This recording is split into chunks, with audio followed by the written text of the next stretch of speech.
Anthu ambiri mukufunsa kuma comment kuti ndingapeze bwanji ma TikTok followers mophweka. Okay, tiyambe motere chonchi. Kuti mpeze ma TikTok followers mophweka ndi zinthu zokuti sizovuta ayi. Chachikulu chimafunika inuyo kuyikapo mtima.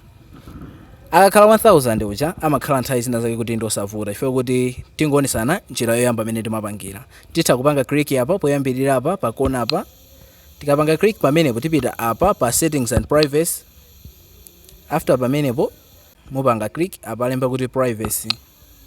Mukapanga click pamenepo pamabweresa apa lemba kuti suggest your account to others kapena sync contacts and Facebook friends.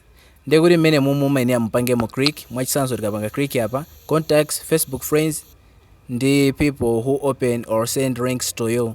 Zimene zimayenera kuti muzipange turn on. Ife kuti mukapanga turn on izizi ndekuti zimathandizira. Ndekuti anthu zizionesa kuti ma contacts anu amene ali pa TikTok ndi ati, ali pa Facebook ndi ati.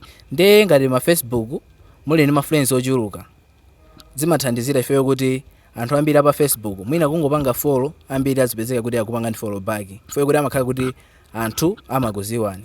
Kwano zimakhala zovuta kuti muzingopanga na follow anthu okuti simukuziwana. Ngati inuyo simukupanga video ina yake yosangalatsa kapena yophunzitsa china chilichonse chopereka chidwi. Ndekuti izizi zimayenera kuti muzipange turn on, mupanga zimenezo muzapangaso kwinaku muzipangaso turn on.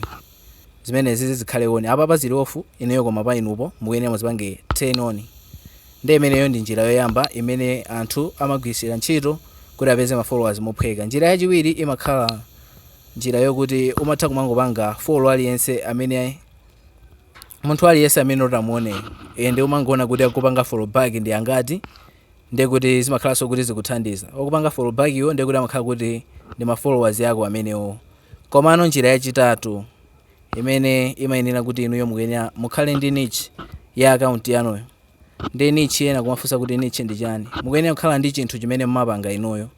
Kaya ndinu mumapanga za makomede mukuyenera kumapanga post mwina pasiku paja muzionesesa kuti musamaphonye kupanga upload clip ina iliyonse. Ende mukapitiriza kupanga zimene zozo zapangisa kuti anthu azikupanga ni follow. Sizatengeranso kuti inuyo mupange follow vena kupange follow back. Fika kuti makhala kuti mukupanga china chake chochitisa chidwi. Ndiye mukuyenera muzipanga zimene zozo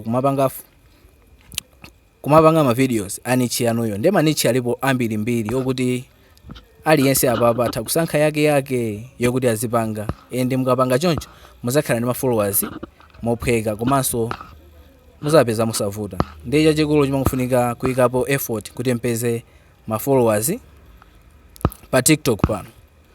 Ndiye njira yachitatu ibwera imene yonso ndi njira ile ngati trick chabe ndiyo kuti sifuna zambiri ayi, sifuna mwina kuposta kutani ma followers amatha kumangobwera tikamasatira trick ngati imeneyo.